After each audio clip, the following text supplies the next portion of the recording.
ये देखिए नाम इनका लिया गया और ये तुरंत उनके पास दुलार दिखाने के लिए गाय पहुंच गई। राजा, ए राजा इधर आओ।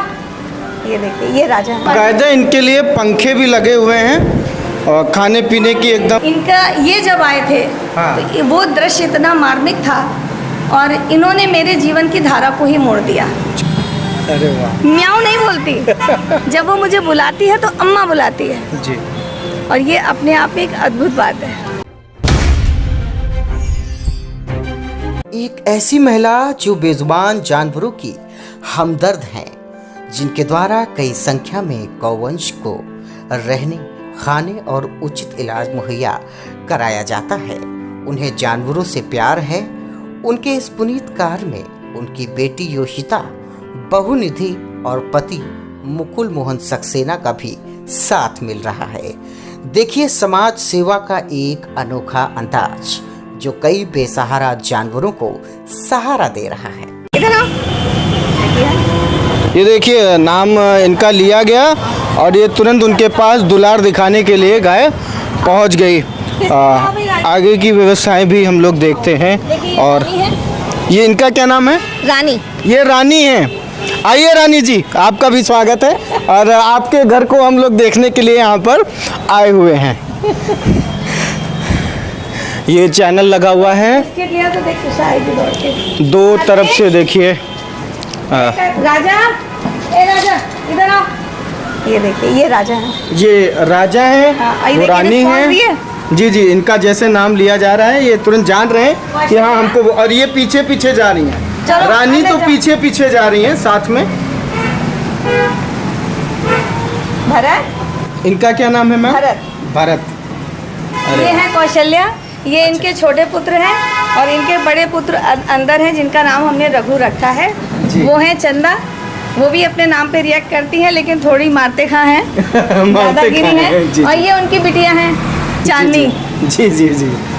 ये अभी बहुत बीमार हो गई थी जी, तो अभी इनकी बहुत सेवा करके इनको बचा पाए हैं।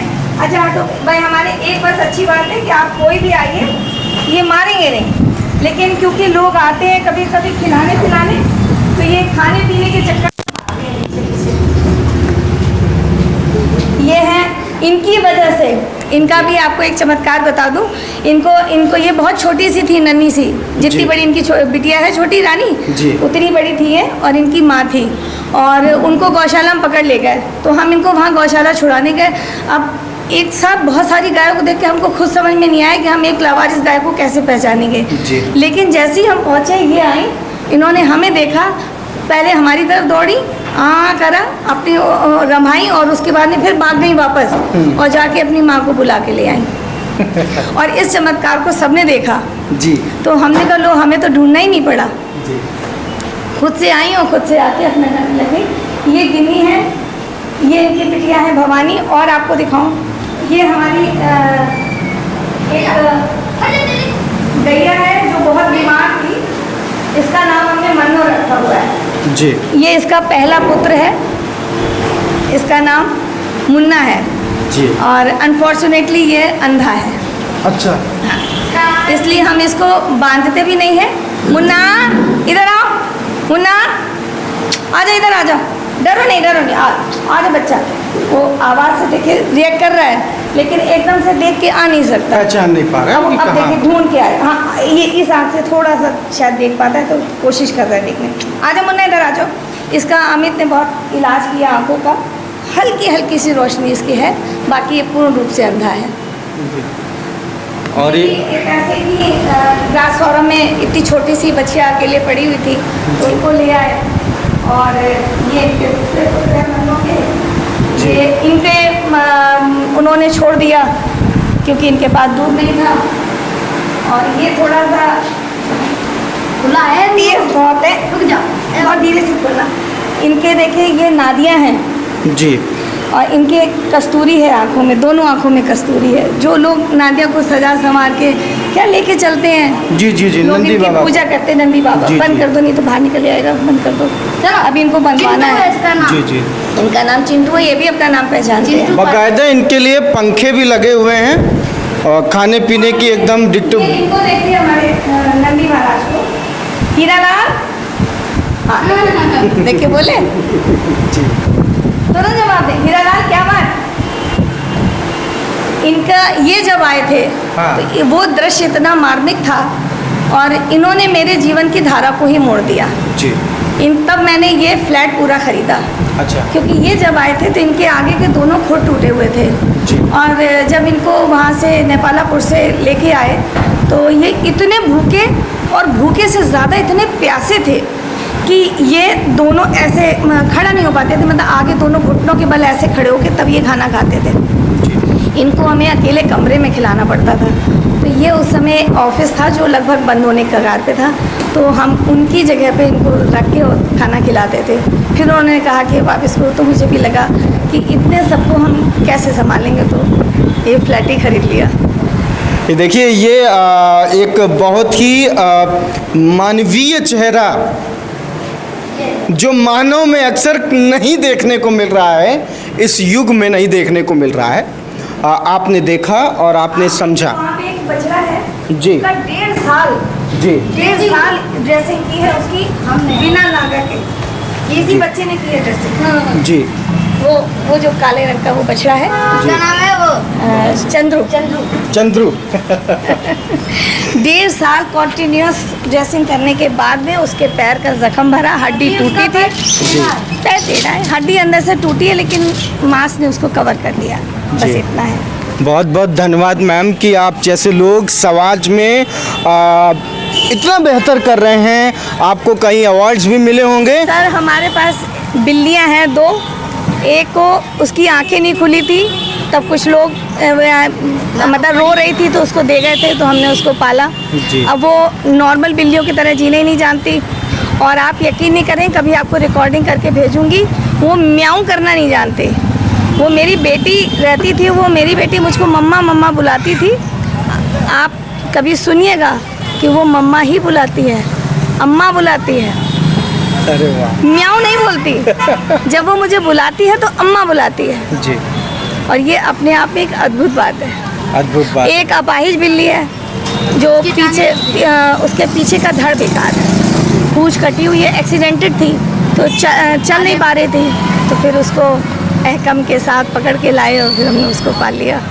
हमारे ठीक पड़ोस में जो मैम बैठी हुई हैं, आपने जो भी विजुअल्स देखे कि किस तरीके से अगर आपको जानकारी मिलती है कि कोई भी गौवंश बुरी स्थिति में है, उसकी स्थिति खराब है, उसको चोट लगी हुई है, तो आप उनकी देखरेख करती हैं।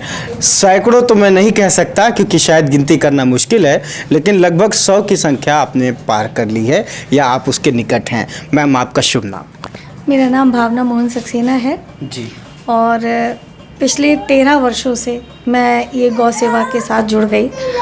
हुआ यूँ था कि मेरे दरवाजे एक गाय आती थी और वो गाय फिर गौशाला पकड़ के चली गई, तो फिर मैं उसे वहाँ से छुड़ा के लाई। फिर मैं उसको खाना खिलाने लगी। फिर मुझे समझ नहीं आया कि वो बार बार आती थी, तो मुझे लगता था कि मैं तरह तरह की चीज़ें खिलाती थी। तो मेरे सामने एक मेरे पड़ोसी रहते थे, उन्होंने कहा कि इसको भूसा चोकर खिलाइए, बिना भूसा चोकर के गाय माता का पेट तो नहीं भरेगा। बस यहीं से सिलसिला शुरू हो गया। उसके बाद में एक दो अगर किसी का भी एक्सीडेंट हुआ तो मैं पहुंच गई। फिर ये था कि जब एक्सीडेंट हुआ तो उनका इलाज कराया, बच गए तो फिर वो फिर लावारिस इधर उधर घूमते थे।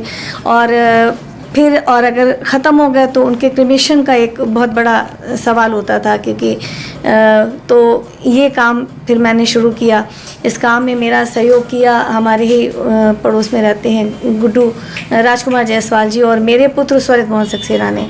तो ये दोनों लोग मिल के जो है वो ठेला वगैरह पे करके और मृत गौवंश को ले जाते थे, और हमारे 8 किलोमीटर दूर जो हमारा अपना खेत था वहाँ पे हम इनका अंतिम संस्कार करवाते थे।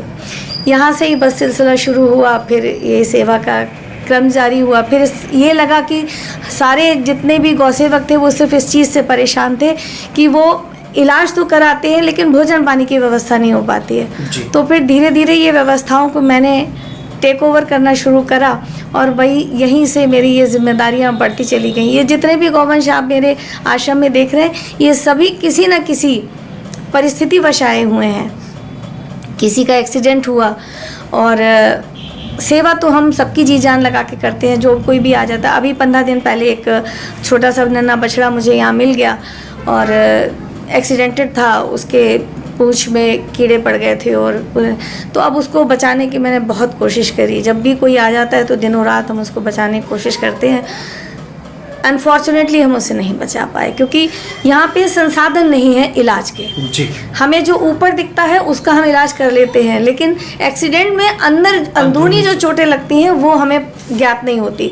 उसका तो हम अंदाजे से ही दवा दे सकते हैं और छोटे बच्चों में हम बहुत दवाएं भी नहीं दे पाते, तो इसमें अक्सर जो है दुर्घटनाएं हो जाती हैं। ऐसे ही बहुत सारे लावारिस छोटे छोटे बच्चे हैं जिनकी माएँ ख़त्म हो जाती हैं, तो लोग सोचते हैं कि आंटी क्या छोड़ाओ, तो वो कर ही लेंगी। इस तरीके से वो एक के बाद एक सिलसिला बढ़ता चला है। पिछले 13 वर्षों में नहीं होंगे तो कम से कम 1000 एक्सीडेंटेड इलाज हमने और गौ सेवकों ने, जो अमित गौड़ हैं और ये आपके विजय सेठ हैं, शंकर सोनकर, सब लोग मिलके एक प्रक्रिया चलाई। और मैं इतनी सौभाग्यशाली हूँ कि मेरे साथ में जितने ये गौ सेवक है बच्चे, ये सब मुझे मदद करने आ जाते हैं क्योंकि इलाज यही लोग करते हैं। मैं उनके भोजन और पानी की व्यवस्था करते करते मेरे पास ये इतनी बड़ी व्यवस्था एक बन गई है। लगभग कितनी संख्या में गौवंश होंगे आपके पास में? हमारे पास इस टाइम जो है वो है करीब 36। इनका मतलब इनके देख रेख के लिए भी आपने लोग रख रखे हैं? हाँ, 2 कर्मचारी हैं जो इनकी देख। दूसरी एक बात मैं आपके माध्यम से ज़रूर कहना चाहूँगी कि जो लोग इनको आवारा कहते हैं, मुझे उससे बहुत ख़ास एतराज़ है। इनको प्लीज़ आवारा मत कहिए, ये लावारिस है। आवारा वो होता है, आवारा का तो अर्थ ही बहुत ख़राब है। जी बिल्कुल, बहुत अलग अर्थ है उसका। एक अर्थ गंदा है और लावारिस ये एक पिटिएबल वर्ड है जो इनके ऊपर लागू होता है। चाहे वो कुत्ते हों, बिल्ली हों, बंदर हों या आपकी गौमाता हो या कोई भी जो पशु पक्षी जो भटक रहे हैं, वो लावारिस हो सकते हैं, आवारा नहीं। मैम, अब चूँकि इतनी बड़ी व्यवस्था है तो खर्च भी होता होगा, तो कितना खर्च हो जाता है और कैसे मैनेज कर पाती है? हाँ, ये आपने बहुत सवाल महत्वपूर्ण पूछा है। इसमें हमारा लगभग 1800 से 2000 पर डे का हमारा खर्चा आता है क्योंकि हम 2000 रुपये तो हमारा इनके गौवंश पे ही हो जाता है। मतलब हम 18 से 20 लावारिस कुत्तों को भी भोजन कराते हैं और हफ्ते में प्रति सप्ताह एक बार बंदरों को भोग लगाने जाते हैं। खर्च मेंटेन करती हैं? देखिए, लगभग महीने पे हमारा खर्च जो है वो 50 से 60 हज़ार के बीच बैठता है। 55 से नीचे तो कभी नहीं आता। कभी भूसा सस्ता है तो 55,000 के आसपास आ गया और कभी महंगा है तो 60 भी पार कर जाता है।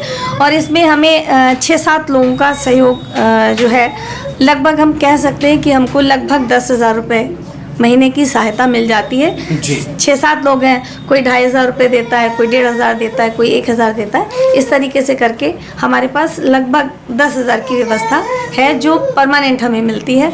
बाकी के 50,000 रुपये हमको इसी पार्लर से कमाने होते हैं और इसी पार्लर से खर्च करने होते हैं। और जब यहाँ से कमी पड़ती है तो हम बहुत तकलीफ़ और दिक्कत में आते हैं। फिर कहीं ना कहीं से किसी से कुछ उधार लेके कर लिया, कुछ कैसे ही मैनेज कर लिया, और नहीं होता तो बेचारे भूसा चोकर वालों से उधार कर लेते हैं। फिर जब हमारा वेडिंग सीज़न ऑन होता है तो जब अच्छी इनकम स्टार्ट होती है तो उस समय हम उनका वो कर्ज धीरे धीरे करके चुकाते हैं। मैम, आपकी क्वालिफिकेशन कितनी है?